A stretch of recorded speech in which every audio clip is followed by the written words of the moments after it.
अग्निपथ योजना का सबसे बड़ा नुकसान दक्षिण हरियाणा को हुआ, दीपेंद्र हुड्डा।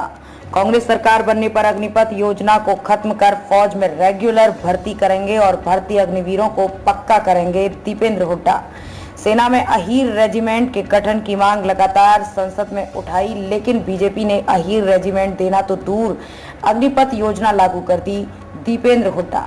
ये किसानों और जवानों का इलाका है। बीजेपी सरकार ने सबसे ज्यादा अत्याचार किसानों और जवानों पर किया, दीपेंद्र हुड्डा। आईएमटी मानेसर की तर्ज पर कोसली में औद्योगिक क्षेत्र लाएंगे ताकि युवाओं को रोजगार मिले और रीजनल सेंटर को महिला विश्वविद्यालय का रूप देंगे, दीपेंद्र हुड्डा।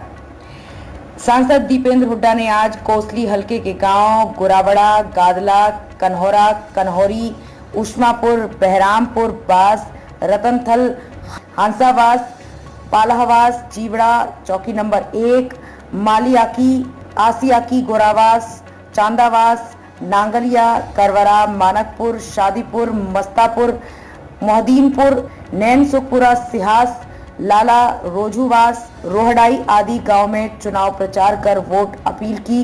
दीपेंद्र हुड्डा ने कहा, ये किसानों और जवानों का इलाका है। बीजेपी सरकार ने सबसे ज्यादा अत्याचार किसानों और जवानों पर किया है। बीजेपी सरकार ने लाल बहादुर शास्त्री द्वारा दिए गए नारे जय जवान जय किसान के विपरीत काम किया है। उन्होंने कहा कि बीजेपी सरकार ने अग्निपथ योजना लाकर सबसे बड़ा नुकसान दक्षिणी हरियाणा का किया है। देश की सेना में हर 10वां सैनिक हरियाणवी है। हरियाणा एक ऐसा प्रदेश है जहां फौज में भर्ती होना गौरव की बात मानी जाती है। यहां हर घर में फौजी हैं। यहां के हर गांव में किसी न किसी ने अपनी शहादत दी है। हरियाणा में हर साल फौज में करीब 5500 की पक्की भर्ती होती थी, लेकिन अब अग्निपथ योजना में ये भर्ती घटकर करीब 225 ही रह गई है।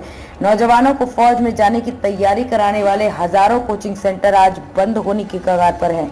वहीं 4 साल की नौकरी और सैनिक के तौर पर मिलने वाले लाभ में भेदभाव होने के कारण युवा बीच में ही ट्रेनिंग छोड़कर वापस लौट रहे हैं। इस योजना के आने से फौज कमजोर हुई है और जिस देश की फौज कमजोर हो जाए वो देश मजबूत कैसे हो सकता है। दीपेंद्र हुड्डा ने यह भी कहा कि सेना में अहीर रेजिमेंट के गठन की मांग को उन्होंने लगातार संसद में प्रमुखता से उठाया, लेकिन सरकार ने अहीर रेजिमेंट देना तो दूर, अग्निपथ योजना लागू करके युवाओं के सारे सपने चकनाचूर कर दिए। उन्होंने कहा कि कांग्रेस सरकार रेगुलर भर्ती करेंगे और भर्ती अग्निवीरों को पक्का करेंगे।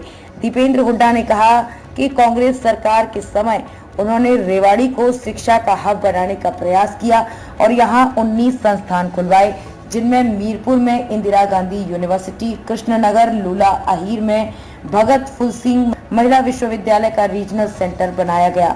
इस बार मौका मिला तो कृष्णनगर में महिलाओं के लिए यूनिवर्सिटी बनवाने का काम करेंगे।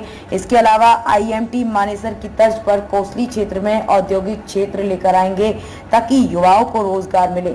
उन्होंने इलाके में कराए गए अपने विकास कार्यों को गिनाते हुए कहा कि कांग्रेस सरकार में उन्होंने बावल एग्रीकल्चर कॉलेज, जैनाबाद में राव बीरेंद्र सिंह राजकीय इंजीनियरिंग कॉलेज, 5वां नई सरकारी आईटीआई, सारणवास, बरेसी कला, कोसली, टंकारी, खरकड़ में बनी 2 नए सरकारी पॉलिटेक्निक, 5 नए राजकीय महाविद्यालय, 1 केंद्रीय विश्वविद्यालय स्थापित कराया गया। गोठरा टप्पाखोरी में हरियाणा का पहला सैनिक स्कूल और भाकली में केंद्रीय विद्यालय स्थापित किया गया और अकेले कोसली हलके में 95 स्कूल अपग्रेड हुए। मौजूदा बीजेपी सरकार ने स्कूलों को डाउनग्रेड या बंद कर दिया। पिछले 9.5 साल में बीजेपी सरकार ने एक कॉलेज की जो घोषणा की वो भी आज तक नहीं बन पाया।